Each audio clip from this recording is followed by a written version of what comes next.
जय भारत के लोग, जय भारतीय संविधान। 26 जनवरी 1950 को जब भारत का संविधान लागू हुआ, उस समय भारत के लोगों ने भारत का प्रशासन अपने नियंत्रण में लेकर अपने प्रतिनिधियों एवं अपने सेवकों के माध्यम से भारत का प्रशासन चलाने का निर्णय लिया। बिहार का भी प्रशासन उसी पद्धति द्वारा चलाया जाता है, लेकिन विडंबना है कि भारत का संविधान पूरी तरह से लागू नहीं हुआ। अब आप कहेंगे कि भारत का संविधान तो पूरी तरह से लागू है, हर जगह हर कोई भारत का संविधान मानता है, तो मैं पूछना चाहूंगा कि बिहार के लोग किसी भी सरकारी कार्यालय में जाते हैं और कोई आवेदन देते हैं तो उनका काम आसानी से हो जाता है। मैं पूछना चाहूंगा कि यदि उन्हें कोई काम करवाना पड़ता है तो उन्हें क्या रिश्वत नहीं देनी पड़ती? कोई दुर्घटना होती है, कोई डकैती होती है, चोरी होती है, रेप होते हैं, विक्टिम जो प्रभावी व्यक्ति होता है वह केस दर्ज कराने के लिए जाता है, तो क्या उसका केस आसानी से दर्ज कर लिया जाता है? क्या पैसे लेकर जो विक्टिम व्यक्ति होता है, जो प्रभावी व्यक्ति होता है, उसी के खिलाफ केस नहीं बनाया जाता? क्या उसी को परेशान नहीं किया जाता? क्या उसको केस लेने के लिए वापस नहीं किया जाता? भारत का हर व्यक्ति टैक्स देता है, तो भारत के संविधान में अनेकों सुविधाएं उनको देने का प्रावधान किया गया है। जैसे आपको यहाँ स्क्रीन पे दिखाई दे रहा है कि भारत के संविधान में अनेकों अधिकार हर भारतीयों को, हर बिहारियों को दिया गया है, लेकिन जिनमें ये 7 मुद्दे महत्वपूर्ण हैं। आज हम बिहार चुनाव 2020 की बात करेंगे।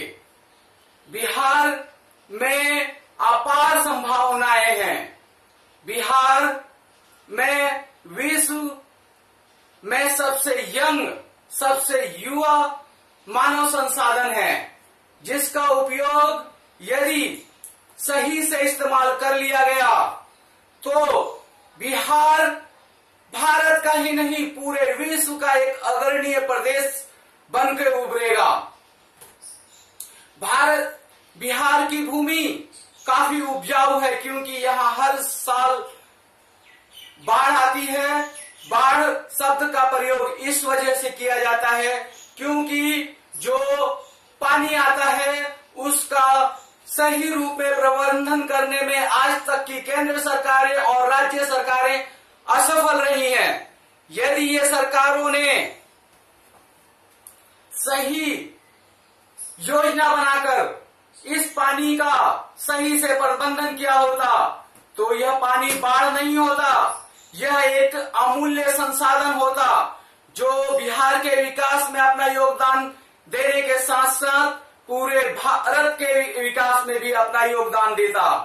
तो यह बाढ़ जो एक समस्या है, यह एक संभावना बन सकती थी। भारत की भूमि, बिहार की भूमि सबसे उपजाऊ भूमियों में से मानी जाती हैं। तो बिहार में इतनी संभावनाएं होते हुए भी यहाँ पर रोजगार की स्थिति इतनी खराब क्यों है? बिहारवासी रोजगार के लिए अपने प्रदेशों से बाहर क्यों जाते हैं?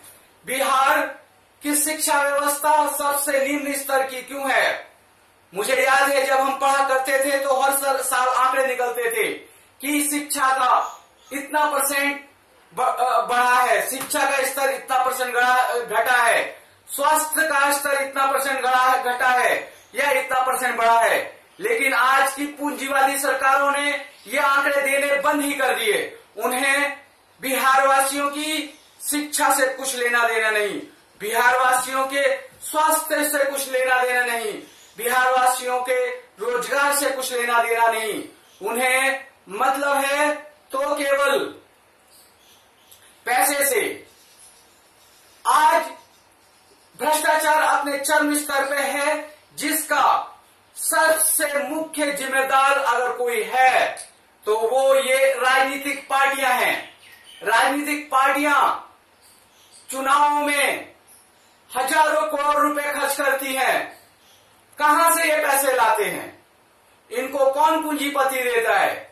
क्या वह पूंजीपति इनको फ्री में पैसे देता है, या लाखों करोड़ रुपए के संसाधन का घोटाला करने के एवज में राजनीतिक पार्टियों को हजारों करोड़ रुपए इनाम में दिए जाते हैं? तो भ्रष्टाचार की जड़ राजनीतिक पार्टियां ही हैं, और भ्रष्टाचार को खत्म केवल भारत के लोग ही कर सकते हैं। भारत के लोगों को भ्रष्टाचार को एक बहुत बड़ी समस्या समझनी पड़ेगी, एक देशद्रोह मानना पड़ेगा, एक बहुत बड़ा जुर्म मानना पड़ेगा। कोई भी सरकारी अधिकारी यदि भ्रष्टाचार करता है, रिश्वत लेता है, काम अटकाता है, तो उसके खिलाफ स्थानीय निवासी एकजुट होकर